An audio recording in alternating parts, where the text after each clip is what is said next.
den harten Last. Rosen jagt mein brünstes Blut, die Hand brennt mir am Haupt. Hoch stieg schon die Sonne, aus lichtem Blau liegt ihr Aug auf den Scheitel steil mir herab. In der Kühlung ergieß ich unter dir Linden.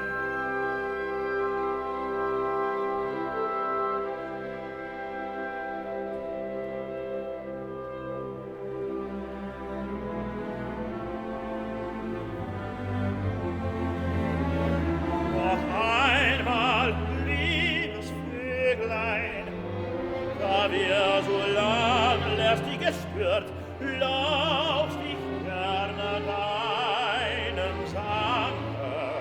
Aus dem Zweige sich wohlig dich wiegen, zwitschern und schwirren dich, Brüder und Schwestern, und schweben dich lustig und lieb.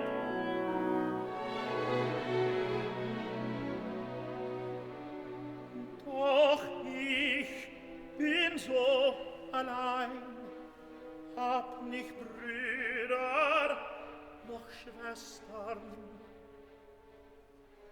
meiner Mutter Schwand. Mein Vater fiel, wie sah sie der Sohn, mein einziger Gesell, war ein garstiger Zwerg, Güterzwang und spielte Liebe, listige Schlingen war sie mir schlauer, und musste ich ihn gar schlagen.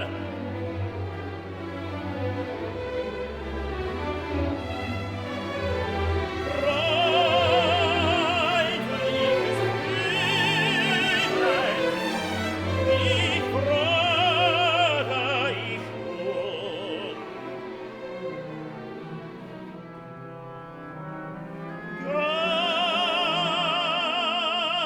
Danktest du mir wohl ein Gutgesell? Willst du mir das Rechte raten? Ich lockte so oft und der Lust es mir nicht. Du, mein Traute,